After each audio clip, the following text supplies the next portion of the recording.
Bonjour à toutes et à tous. Voilà, je viens pour la suite des vidéos concernant les catégories. En tout cas, voilà, ce qui me semble assez important pour démarrer un peu la suite de tout ça. On va rentrer directement dans le vif du sujet. La catégorie 2, donc ce que je nommerai la catégorie 2, c'est ce qu'on appelle la catégorie de PN assumé. Donc le PN assumé, le sociopathe assumé, euh, qui lui donne euh, une façon de procéder totalement différente, ou en tout cas un peu différente de ce qui a été pour la catégorie 1, parce que justement la catégorie 1, il y a eu une sorte de transfert où l'objet était un peu respecté, mais était même des fois même idolâtré, mais si vous voulez, ça restait quand même un objet, pour arriver à la fin être complètement dénigré, méprisé et piétiné. Euh, donc sur le concept de tout ça, le PN de catégorie 2, lui, va avoir un autre regard directement par rapport à sa nouvelle relation. Ça va être d'avoir accepté cette méthode de vie, mais totalement. C'est-à-dire que là, aujourd'hui, il est persuadé qu'il peut maîtriser toutes les situations, qu'il sait comment démarrer les choses pour pas avoir les mêmes problèmes qu'il a eu avec les catégories 1, en étant en catégorie 1, parce qu'il a beaucoup souffert aussi, il faut pas croire, de frustration, hein, pas d'autre chose. Il est frustré, donc ça laisse énormément de souffrance pour lui, parce que c'est la seule chose qui l'intéresse, ses souffrances et sa culotte. Euh, à partir de là, il faut comprendre une chose avant de démarrer cette catégorie 2, c'est qu'il faut revenir donc sur un point essentiel du pervers, c'est que il ne change pas son comportement, il change sa stratégie. Donc euh, sa façon de voir les choses ne changera pas, mais c'est sa stratégie qui va changer. Pour imager s'il s'est fait découvrir avec un SMS de lover dans son ancienne relation, et que c'est ça qui lui a foutu la merde en fait dans sa manipulation, il se cachera beaucoup mieux après, mais continuera son manège. Donc, il trouvera par contre, il a la faculté de trouver de très bonnes excuses pour inventer des failles, comme ben là en l'occurrence, pourquoi il coupe le téléphone le soir, pourquoi personne n'a le droit d'y toucher, etc. Ou quand on voit des historiques, il y a plus de messages, tout est supprimé. Il aura toujours maintenant, à ce moment-là, une bonne réponse pour tout ça. Absolument. Et puis une réponse tout à fait mature. C'est-à-dire que si jamais c'est le, si jamais il veut couper le téléphone le soir, alors que un téléphone c'est censé être joignable un peu quand on peut, c'est un peu le mode du portable, être joignable de partout, donc la nuit en fait partie. Euh, Logiquement, ben, lui s'il éteint, c'est pour se protéger des messages qu'il pourrait peut-être recevoir, mais lui va pas le dire ainsi, il va plutôt le dire de façon à ce que j'ai plus envie d'être avec toi, tu vois, il va vraiment être pervers, tout à fait pervers et manipulateur. Donc, suite à ça, une fois qu'on a compris quand même cet élément où il ne changera pas tout ça, mais qui changera que de stratégie, euh, il faut donc être convaincu que si on tombe sur un PN2, donc de catégorie assumée, on est mal, on est très mal, et il faut très vite arrêter le délire et se casser en courant. Euh, Ils ont évidemment toutes les caractéristiques que les pervers ont, donc il faut se fier déjà aux 5, parce que il en est souvent répertorié une trentaine, tout à fait normal, hein, parce que les pervers sont très très très larges, mais comme nous on va rester qu'au conjoint et qu'on va rester à essayer de détecter comment réagir avec la catégorie du pervers qui se cherche et qui est en train de trouver la personne qui va l'épanouir, et la catégorie du PN qui s'est trouvé, et qui là, après, lui, va partir dans un champ multiple de perversion. Il va avoir plusieurs couleurs et plusieurs ficelles pour arriver à joindre plusieurs manipulations, le financier, le sexuel, euh, le clivage très important, c'est-à-dire avoir des réseaux de personnes qui correspondent à leur état d'esprit, c'est très important pour eux aussi. Euh, donc tout ça est à comprendre pour arriver à se dire que si nous sommes une personne qui rencontrons un PN2, il y a de grandes chances que nous ayons nous-mêmes des grandes lacunes. Alors, je ne dis pas que ces personnes-là sont pas de qualité, ces proies et ces victimes. Bien au contraire, indéniable. Mais si vous voulez, elles ne captent pas du tout l'attention du pervers. Pour vous, les qualités que vous représentez, ce sont juste des couleurs de ficelle. Ficelle bleue, tu as des complexes sur ta tronche ou sur ton corps. Fidèle rouge, tu n'as pas d'argent, tu es un miséreux. Euh, Peu importe. Chaque chose a une ficelle et une couleur pour eux. Donc, une fois qu'ils ont détecté ça, peu importe vos qualités, il n'y a que ça qui apporte de l'intérêt euh, à leur existence.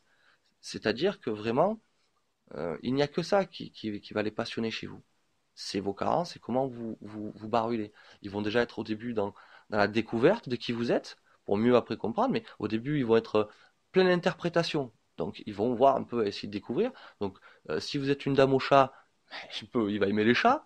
Euh, Si vous êtes un bonhomme qui avait une passion, la moto, peu importe, ben, ils vont faire semblant de s'intéresser à ça pour déjà, en même temps, dans les deux cas, si vous êtes une femme au chat et que vous êtes plein d'amis avec des chats, c'est pour là aussi rentrer dans votre vie, en faire un peu le mimétisme qu'il aura besoin ou chercher ce qu'il a envie de chercher, son existence sociale, en premier lieu, c'est ça qu'il cherche, une existence. Les inconnus, pour lui, ont une très grande importance. Ils remplissent un vide affectif parce que c'est comme ça, lui, qu'il a décidé de fonctionner. Donc, pour lui, c'est que du pain béni, tout ça. Des gens qui aiment les chats, des gens qui aiment la moto, des gens qui aiment les parachutes. Du moment qu'il rentre dans un autre cercle social, il va être le parfait petit chien, le petit... Il y a tout. Il y a l'écoute, il y a la considération. Alors, tout est mimétisme, hein, tout est faire semblant.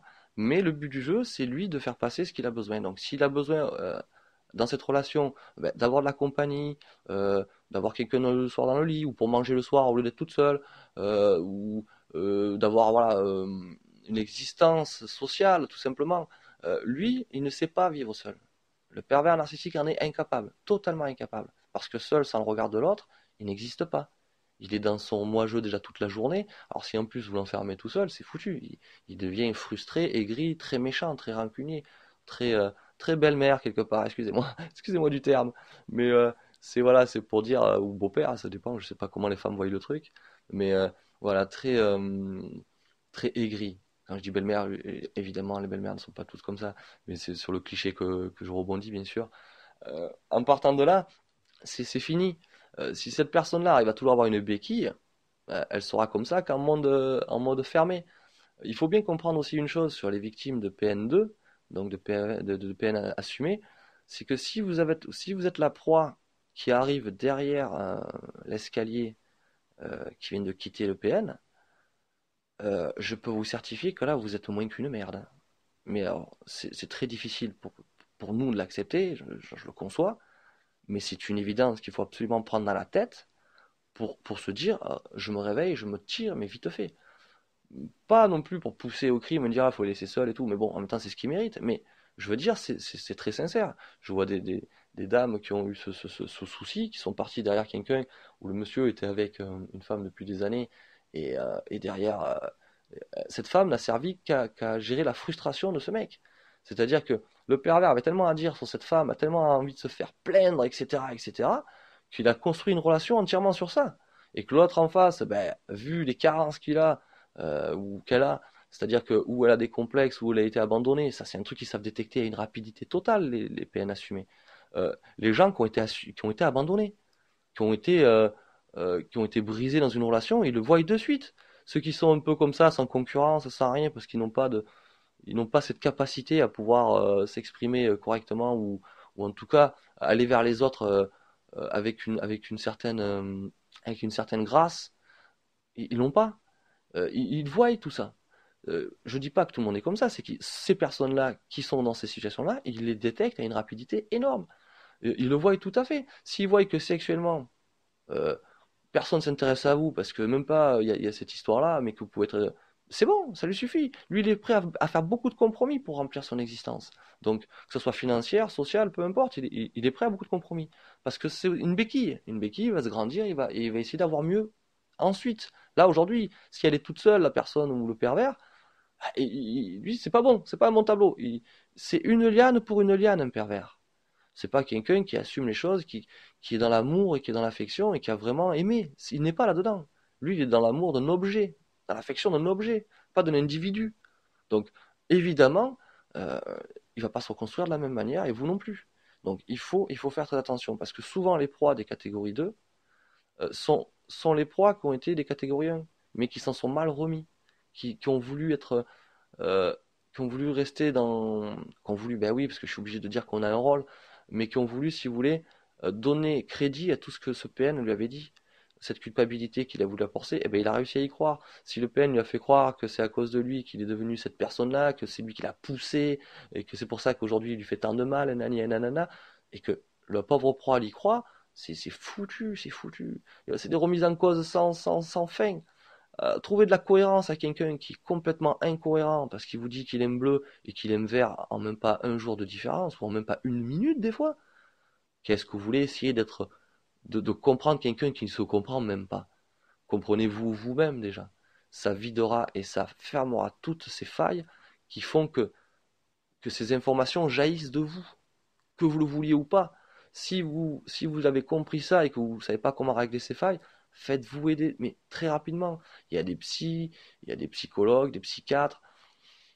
Moi, les théories de comptoir, j'aime pas trop. Les amis, machin et tout, je ne conseille pas ça.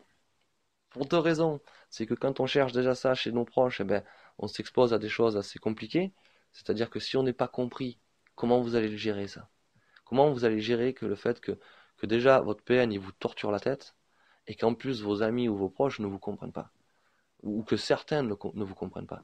Il ne faut pas leur en vouloir. Je comprends que vous ayez envie de le partager une fois, que ce soit un pervers ou pas, mais que vous expliquez votre situation à vos amis, c'est un peu normal si vous voulez. Mais même pas à la rigueur. Il faut être convaincu qu'on est une bonne personne, qu'on n'a pas fait de conneries spécifiques qui méritaient ça. Point barre. Si vous avez été pour compléter votre couple et non pas pour le briser à tout bout de champ ou pour essayer de vivre sur la tête de votre conjoint ou d'acquérir quelque chose d'autre en lui faisant du mal ou en le dénigrant, la plupart du temps injustement. C'est ça qui est dingue. Donc c'est là où on voit que c'est pas pareil. Tout ça ne peut pas se reconstruire pareil. Cette victime-là a besoin vraiment de faire un point. Si elle voit qu'elle cumule les pervers, il y a un souci sur elle. Systématiquement. Des fois, on n'a pas de chance, évidemment. Mais il faut faire un point. C'est, c'est très important. Et il vaut même mieux faire un point en disant, bah, tiens, j'ai pas eu de chance, tant pis. Et même si vous n'avez pas eu de chance, ça sera toujours bon de revenir sur ces fondamentaux qui font que si vous vous découvrez vous et vos failles, et que vous acceptiez même oui, d'être sensible, d'aimer que les gens s'occupent de vous. Mais dans ce cas-là, il faut vous forcer aussi un peu des contreparties, évidemment, dans le sens où il faut faire aussi attention à certaines choses vis-à-vis de cette situation à deux. Il ne faut pas être que demandeur, il faut aussi être quelque chose. Et quoi remplir de la personne d'en face? Laissez-lui vous le montrer, laissez-lui vous le dire, et ça se complémente. Voilà, ça se complémente ensemble. La perversion, le pervers n'est pas dans ce schéma-là. Il détruit. Il détruit pour avoir lui, pour récupérer lui, tout le temps lui. Mais à défaut de ses enfants, à défaut de qui que ce soit. Donc, ne nous laissons pas encombrer par des choses qui pourraient justement nous pervertir et pervertir surtout nos idées et nos ressentis.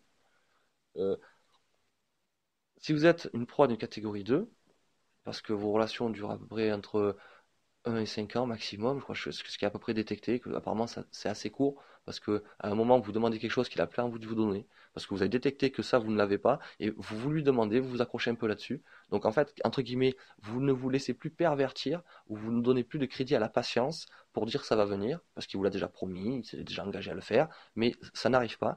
Mais si à un moment vous voyez que vous ne lâcherez pas et que vous revenez sur ce sujet, vous ne lâcherez plus, là, ils peuvent vous dégager très rapidement ou vous pousser à le faire. Ça, c'est tout à fait vrai, parce que quand ils disent vous me poussez, etc., c'est encore de l'identification projective, c'est exactement ce qu'ils font. C'est-à-dire qu'ils vous poussent par leur méchanceté, par leur égoïsme, par leur mensonge, même par leur vérité, des fois qu'ils savent qu'ils vont vous faire mal, parce que justement, vous avez eu des douleurs, donc ils vont appuyer aussi là-dessus. Ils vont même vous les renvoyer d'une façon tout à fait odieuse. J'ai même vu des pervers qui en arrivaient à critiquer une femme qui ne pouvait pas porter la vie euh, et qu'il en arrivait à lui reprocher comme si elle avait eu un pouvoir sur cette situation, c'est tout à fait immonde. Et les femmes ne sont pas en reste, ne vous inquiétez pas. Moi, pour me faire du mal ou quoi que ce soit, elle a balancé dans ma tête que je voulais tuer nos enfants, que je voulais me tuer moi, que je voulais me suicider, que je ne supportais pas tout ça ici et là. C'est vraiment, waouh, ils sont à fond de cale. Ils sont à fond de cale, ils veulent vous détruire.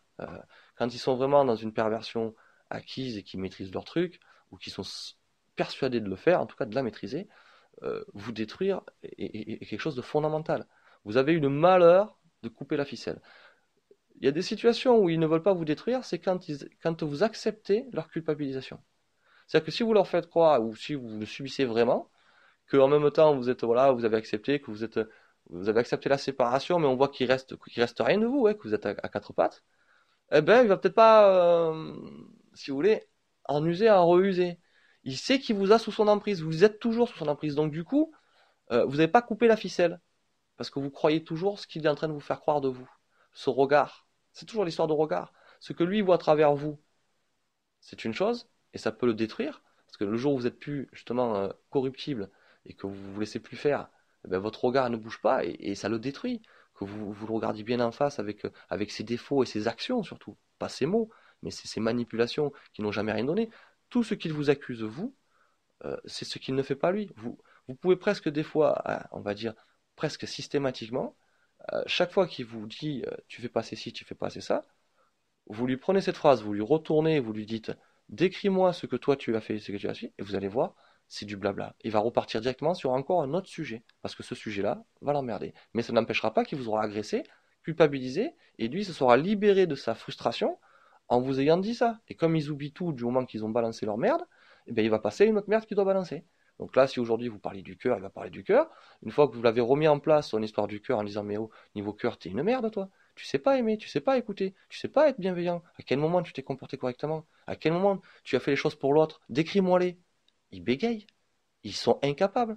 Au pire, ils vont vous resituer la dernière situation où ils se sont bien comportés, où ils ont fait un truc un peu sympa pour vous. Ça peut être les 15 derniers jours ou il y a les 6 derniers mois, mais ça va être juste la dernière au pire. Moi, ça a été le psy.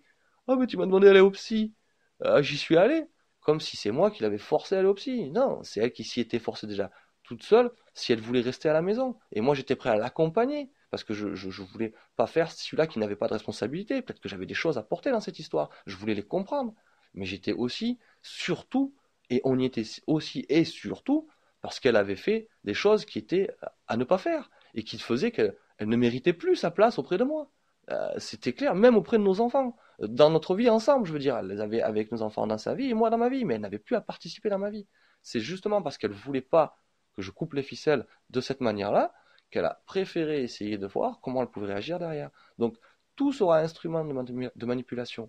Et c'est pour ça que je vous dis, à un moment, ils vont vous dire, ouais, le problème c'est le cœur, vous allez être calme, vous allez leur dire, mais vas-y, explique-moi toi ce que tu fais. Moi, je peux te dire une liste de 3 heures ce que je peux te faire, ou ce que j'ai déjà fait pour toi, ou ce que j'ai fait pour nous, tout simplement, sans avoir à te le dire tous les jours, j'ai fait ça, j'ai fait ça, j'ai fait ça, j'ai fait ça. Je m'en tamponne. On s'en tamponne quand on est bienveillant. On n'est pas là à faire des petites notes dans un coin en disant, tu me dois ça, tu me dois ça, tu me dois ça. Si on le ferait, on les écroulerait, mais eux, ils le font sur chaque petite action qu'ils font.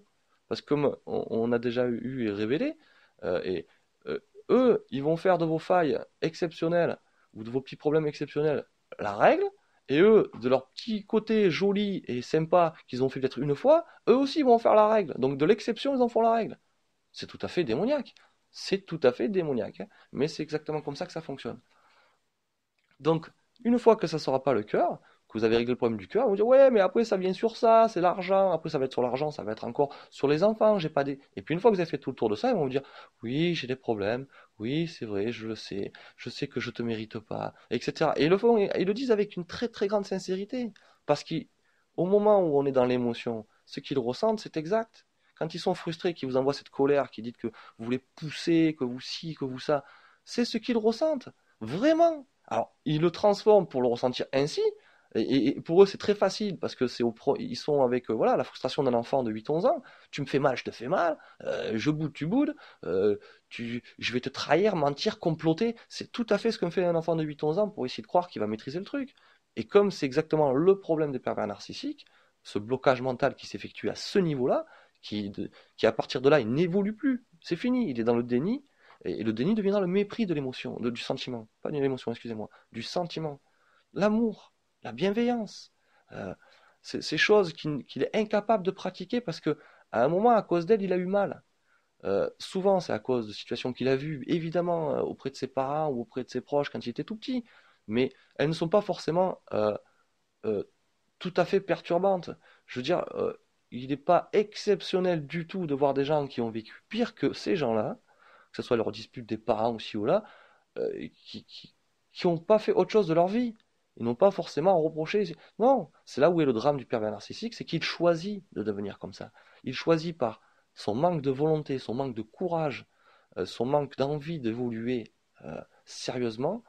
euh, il- Tout ça lui manque, donc il décide, plutôt que de souffrir, de faire le déni de tous ses sentiments pour pas en souffrir. Donc bien sûr, il n'y a pas les valeurs. Alors il y a le mimétisme, l'émotion qui est leur base de tout, mais il n'y a rien d'autre. Donc c'est très difficile à accepter, à accepter.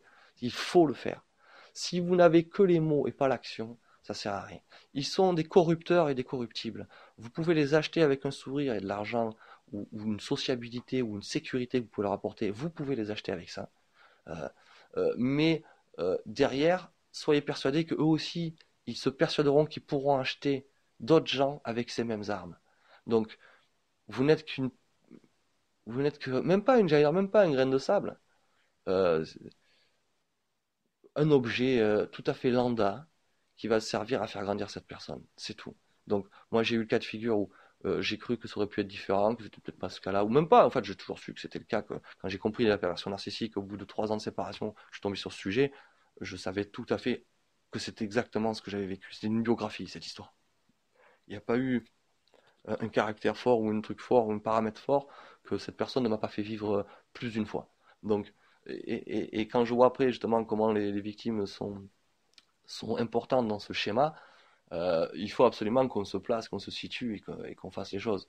Donc, catégorie 2, c'est très très compliqué, mais il faut absolument trouver des solutions sur ça. C'est catégorie 1, on en est à conseiller presque la personne qui a rencontré et qui a permis à ce pervers de grandir et de s'épanouir dans cette perversion.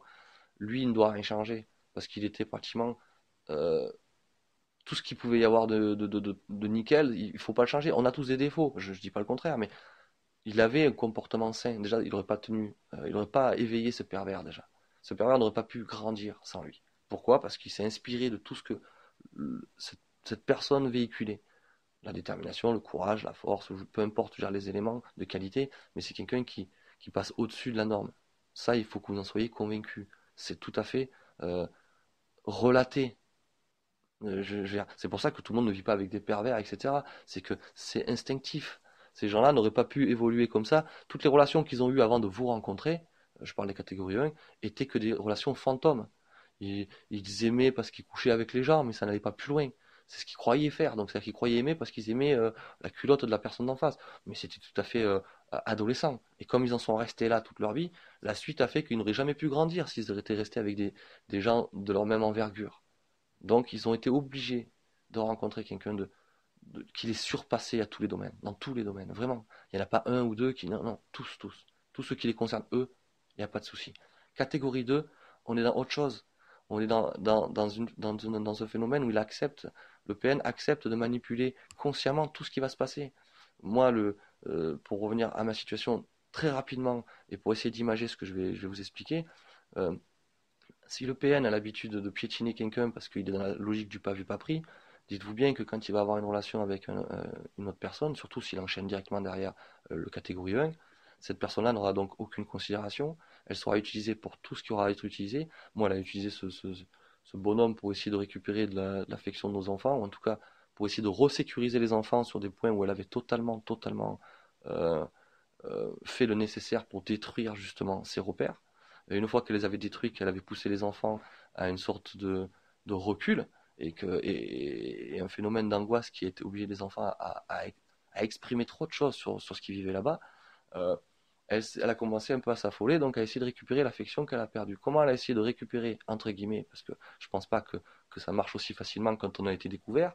Moi, j'ai envie de croire ça, maintenant je peux me tromper, mais je pense pas que ça ait marché comme ça. En tout cas, je ne discerne pas du tout par rapport à ça.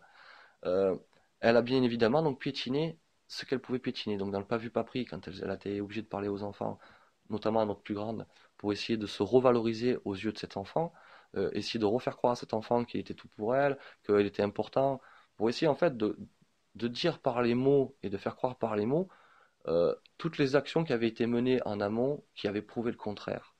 Donc c'est très compliqué. Elle a dû beaucoup galérer et ramer pour essayer de pervertir cet enfant.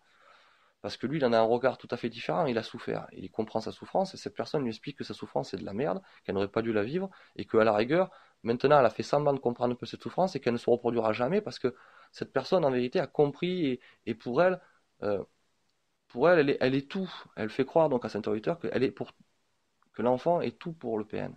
Ce qui est totalement faux, bien sûr, c'est une ficelle. Une ficelle encore pour manipuler son existence, son existence sociale, se montrer aux gens avec des enfants, lui procure une sorte de regard. Elle n'a fait même que ça. Depuis 3 ans de séparation, je crois que, à part quand les enfants sont malades, elle n'est jamais, ou quand elle n'a plus son permis, pendant 4-5 mois, elle n'a jamais resté seule avec les enfants. Elle le fait ressentir aux enfants que c'est une corvée, qu'elle a besoin d'être heureuse, qu'elle a besoin de vivre des choses, qu'elle a besoin de faire sa vie. Elle a 2 jours les enfants par semaine, ou par tous les 15 jours, et elle ne peut pas s'empêcher de faire vivre ça aux enfants. Ça a été très compliqué. Et ça, ils l'ont entendu, ils l'ont réentendu, ils ont entendu trop de choses de ce style-là, qui leur ont fait comprendre qu'il n'était rien dans dans la vie de cette femme, et que peu importe ce qu'ils pouvaient rencontrer ou ressentir, ce n'était pas important. Mais une fois qu'elle l'a bien fait comprendre aux enfants, ils l'ont compris, et ce recul s'installe.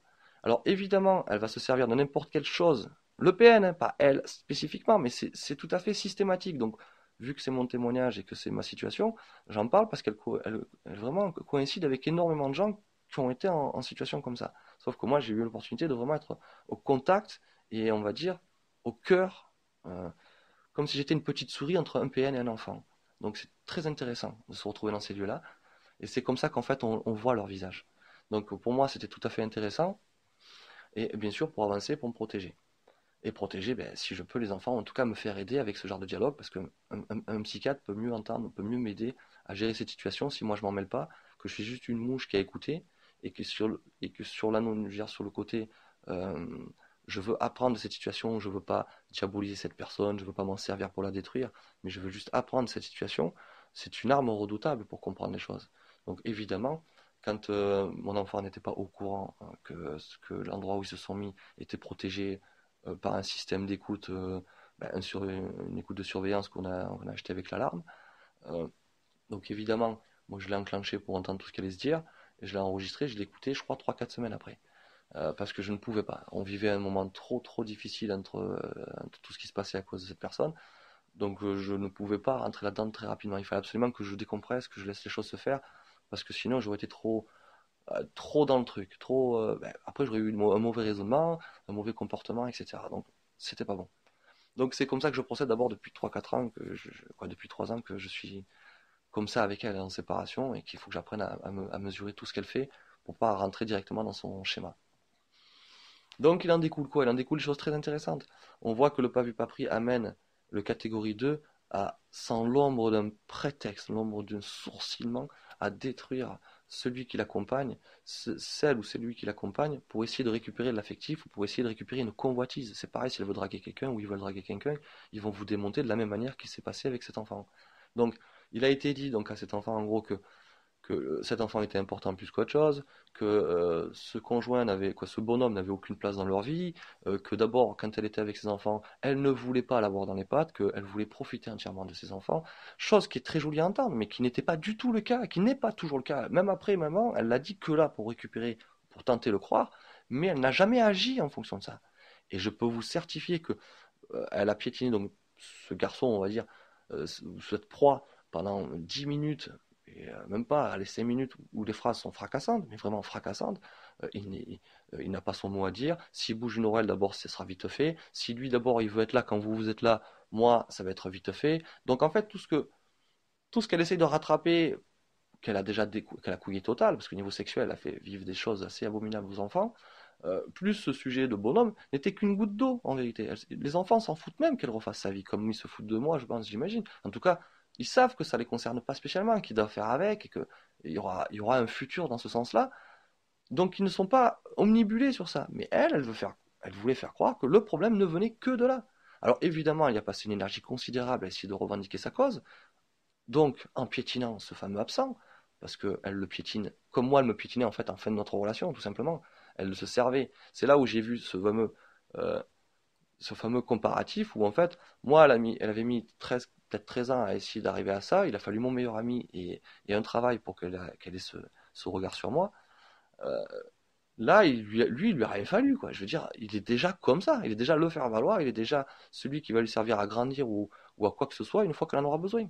Donc là, elle a essayé de se servir de lui en disant qu'il n'était rien, qu'il n'était pas important, ce qui est pas très intelligent, pour 2 raisons.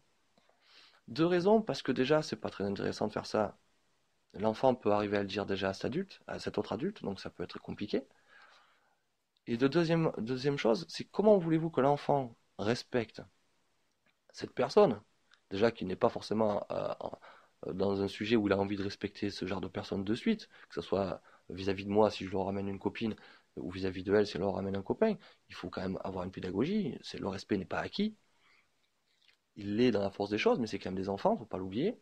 Donc on a énormément de choses à faire. Elle a été dans la manipulation dès le début. Dès qu'elle a un copain, ou en tout cas dès qu'il y en a un qui est prêt à rester, dès qu'elle a trouvé un plutôt qui a été prêt à rester, parce que ça a été une vraie galère pour elle, Elle l'a très vite utilisé en papaouté, lui sans son accord ou quoi, mais sans qu'il s'en rende compte même lui. Elle, dans sa tête, elle a très vite manipulé en disant je vais faire ça, je vais faire ça. Donc elle fait intervenir ses amis pour l'inviter dans des repas, comme par hasard il y est, ah ben c'est pas de ma faute, il est là. Donc voilà, on utilise des amis pour faire son petit délire. Euh, elle a mis en place ce mec une fois que les enfants ont découvert sa présence, non pas par un dialogue correct et intelligent, c'est parce qu'elle faisait laisser traîner, comme elle a un laxisme énorme, euh, elle se préoccupe de rien, elle croit que les gens sont tous des idiots, donc forcément elle laisse traîner des tas de trucs. À un moment, les enfants ont commencé à percuter qu'il se passait des choses dans cette maison quand ils n'y étaient pas. Bon, c'est pas un reproche, hein, mais c'est ce ils en ont détecté. Et elle leur apprend en gros que ça faisait 5 6 7 mois, ou je sais pas, qu'au jour de là, elle s'était mise avec un mec, et que voilà, en fait, depuis, voilà, c'était. Donc elle avait déjà caché l'histoire 6 7 mois, parce qu'elle voulait faire croire à ses enfants qu'elle était une petite femme qui se morfondait, qui était triste sans ses enfants, et qui était ci, et qui était ça. Parce que c'est ce qu'elle essayait de leur vendre. Dans le silence, on manipule. Dans l'ombre, on fait du complot, on peut tirer des ficelles, et moins on en dit, mieux je peux dire ce que j'ai envie de dire, en fait. Et comme j'ai envie de le dire, surtout. Donc, c'est tout à fait le but du jeu des pervers, c'est de pratiquement jamais mettre euh, les orateurs ensemble. Parce que si vous les mettez tous les deux ensemble, ils paniquent total. Moi, une fois, je suis allé rencontrer un mec qui était lié, qui s'est retrouvé devant notre JAF. Quand elle m'a vu m'approcher de lui pour aller discuter avec lui, elle a été pétrifiée de ce qu'on s'est dit. Alors, bien évidemment, elle saura qu'un quart de ce qui s'est dit, et elle le saura même jamais, mais je sais tout à fait ce qui a été dit et redit, et on sait très bien à ce moment-là qu'elle était dans la manipulation totale de tout et de rien, qu'elle s'inventait une propre vie, et que c'était la seule, elle, à faire du rentre-dedans à des mecs, en disant pourquoi on couche pas ensemble, pourquoi on n'a jamais couché ensemble, qui faisait du rentre-dedans de cette façon-là, pour amener des discussions sexuelles sur tout bout de champ. Donc, elle était la convoiteuse, en faisant croire que ben, cette personne était le convoité. Donc bien sûr, c'est pas un ange, parce que lui, il est rentré tout à fait dans le délire, et c'est là où justement on voit que ces gens ont pas trop de courage non plus, mais il avait répondu dans le sens favorable, dans le sens où lui il disait bah ouais mais t'es jolie et tout, il était parti dans le délire aussi, donc pour moi ça valait pas grand chose, mais ce que je voulais voir c'était est-ce qu'il était obligé de me piétiner pour essayer de me baiser ma femme. En fait ce n'était pas le cas, il a jamais essayé de mettre notre couple en péril, c'est elle qui est venue sur le fardeau, qui l'a un peu titillé, et lui il avait un peu répondu, je n'ai pas vu de l'acheter, je crois que même c'est le seul que j'ai vu assumer. Quand je me suis pointé devant lui, il n'est pas parti en courant, il n'était pas très à l'aise, il savait pas trop ce qui allait lui arriver. Maintenant, c'est compréhensible aussi, mais il s'est comporté correctement, et en tout cas, voilà, j'étais obligé de sonder ce qui se passait. Donc, c'est là où on se rend compte que ces gens-là, quand ils sont partis dans cette perversion, elle l'était. Moi, la dernière année, elle était devenue catégorie 2. Le pervers assumé qui était parti en live. Sauf que, bon, après, si tu veux, elle s'est vraiment déclenchée, parce que c'est une rupture, le foyer qui se sépare. Donc, c'est un rond-point. Ce rond-point, on détermine si on commence de telle manière ou de telle manière. Donc là, c'est je détermine, je considère personne. Il n'y a que moi qui compte. Donc là, pour récupérer l'affection d'enfant ou d'un conjoint ou d'une proie, euh, ils vont pas hésiter à piétiner leur propre conjoint. Donc comment voulez-vous déjà que les enfants ou d'autres choses vous respectent s'ils ont un peu du jote? Et comment voulez-vous même que cet enfant, si on y réfléchit bien, respecte cette personne qui l'entend de son propre parent, que la personne avec qui il couche, avec qui il fait des trucs, de tout et de rien, il n'est rien du tout, qu'il est là juste pour décorer sa life, et que derrière, cette personne ne le respecte même pas.